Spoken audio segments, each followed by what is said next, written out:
हम लोग को जानना है आज गन बुलेट सिस्टम। ठीक है, गन और बुलेट का सिस्टम जानना है क्या होता है। देखिए, according to Newton third law of force, Newton के तीसरे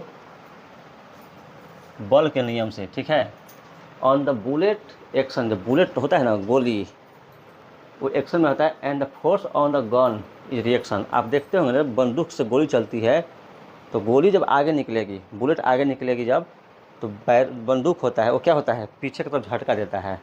ये सब लोग देखे होंगे। तो वही कह रहा है कि बुलेट एक्शन करता है तो गन क्या करता है, रिएक्शन करता है। हमने पढ़ा ना कि every action have equal and opposite reaction. आप किसी वस्तु को से धक्का दे रहे हैं तो आपको भी क्या कर रहा है, वो रिएक्ट कर रहा है। या आप कहीं थप्पड़ मारते हैं तो जितना सामने वाले को चोट लगेगा उतना ही आपको लगेगा। यानी कि जो सबसे पहले ये जानना ज़रूरी है कि न्यूटन का जो थर्ड लॉ था वो क्या कहता है कि every action have equal and opposite reaction. आपने किसी को मारा और रिवर्स में आपको भी एक थप्पड़ लग गया, वही होता है आपका न्यूटन का थर्ड लॉ। ठीक है, तो बंदूक से जब यहाँ पे देख रहे हैं, जब गोली चल रही है, जब ट्रिगर ये दबा तो फायर हो गया, ये गोली आगे बढ़ी और बंदूक क्या होता है, झटका मारता है पीछे। ठीक है, तो यही बात यहाँ पे है, are equal in magnitude and opposite direction. दोनों का जो मैग्नीट्यूड होगा वो क्या होगा, सेम होगा, लेकिन डायरेक्शन क्या होगा, अपोजिट। ये जो बुलेट है वो क्या हो रही है, फॉरवर्ड डायरेक्शन में जा रही है, जबकि बंदूक में जो क्या लग रहा है, वेलोसिटी आ रही है, वो कहाँ जा रही है, पीछे जा रही है। यानी कि जो इसका मैग्नीट्यूड है वो दोनों बराबर होगा, गन का भी और बुलेट का भी, लेकिन अलग अलग अपोजिट डायरेक्शन में हो, एक दूसरे के विपरीत डायरेक्शन में काम करेगा। साथ में अब ये देखिए, सामने आपको यहाँ पे एक गन बनाया गया है।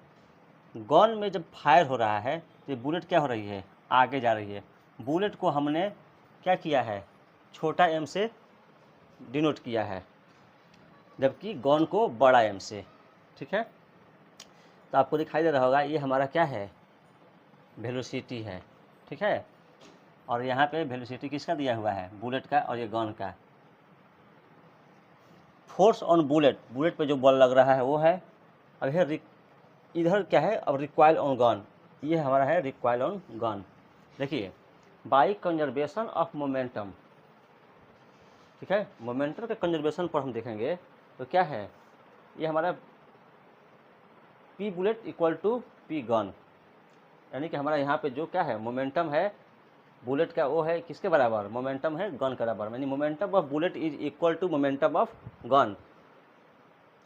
अब यहाँ पे आपको दिखा रहा है कि kinetic energy of gun by kinetic energy of bullet.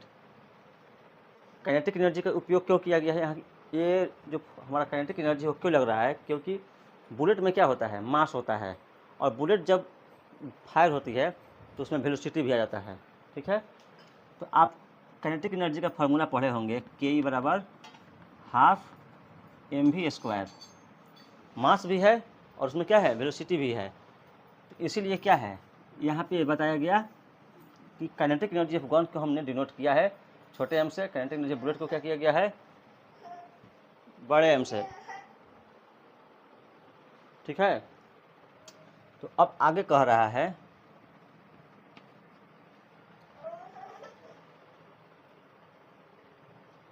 Required speed of gun.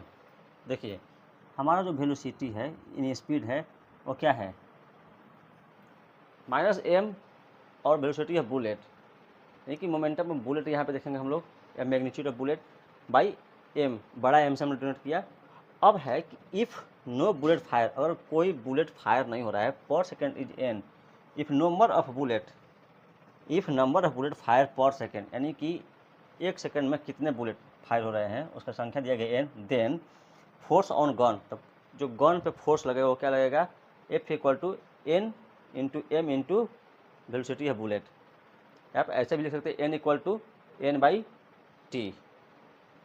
यानी हमारा ये क्या है, गन बुलेट सिस्टम का यही वो डिस्क्रिप्शन है, इसको हमने डिटेल में बताया कि कैसे काम करता है। अब इतना याद रखेंगे कि जो भी फायर होता है तो जो गोली आगे भागती है उसी रफ्तार से बंदूक पीछे धक्का भी देता है। ठीक है, तो दोनों में क्या होता है, इक्वल मैग्नीट्यूड होता है, लेकिन डायरेक्शन क्या होंगे, अपोजिट होंगे। और ये हमारा क्या है, काइनेटिक एनर्जी ऑफ गन और काइनेटिक एनर्जी ऑफ बुलेट बताया गया। साथ में आपने इसमें देखा कि अगर आपसे क्वेश्चन पूछा जाएगा फोर्स ऑन गन क्या इस पर निकालना है जब नंबर ऑफ बुलेट फायर हो रहा है पर सेकेंड, तो हम ये फार्मूला इसका यूज करेंगे, n into M into velocity of bullet. तो हम बनाते हैं एक सॉल्यूशन, इसका एक क्वेश्चन बनाते हैं इसी नोट्स के आधार पे, इस टॉपिक के आधार पे, और हम इसको अच्छे से बेटर तरीके से समझ पाएंगे। तो चलिए हम लोग बनाते हैं अपना क्वेश्चन।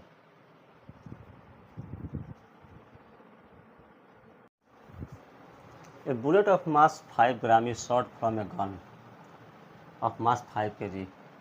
एक बंदूक 5 किलो के बंदूक से 5 किलो के एक बंदूक से 5 ग्राम की गोली को क्या किया जाता है, शॉट किया जाता है, फायर किया जाता है। The velocity of the bullet is 500 metre per second, यानी कि गोली की जो रफ्तार है वो कितनी है, 500 मीटर पर सेकेंड है। तो हम लोग को यहाँ पे रिक्वायर्ड वेलोसिटी फाइंड करना है।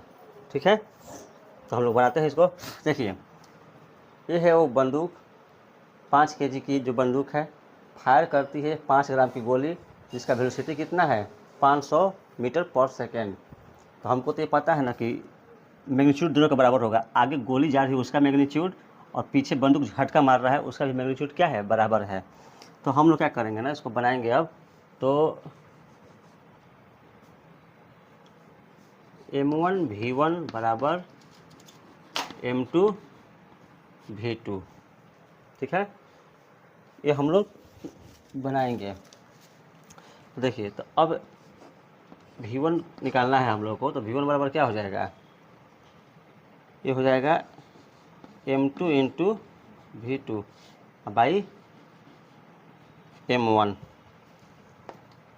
तो अब यहाँ पे हम लोगों को m2 कितना दिया हुआ है, तो m2 दिया हुआ है 5, तो 5 है तो इंटू 10 टू द पावर -3 और इंटू कितना हो जाएगा हम लोग का, v2 दिया है 500, ये 500 हो गया। और इसको डिवाइड कर दीजिए m1 से, m1 कितना है, 5 है, ये 5 kg है तो 5000 हो जाएगा ये। तो आप इसको काट दीजिए, काटने के बाद आपको कितना मिलेगा, ये मिलेगा 0.5 मीटर पर सेकेंड। तो यही जो है क्या है, required velocity of the gun. तो इसे लिख सकते हैं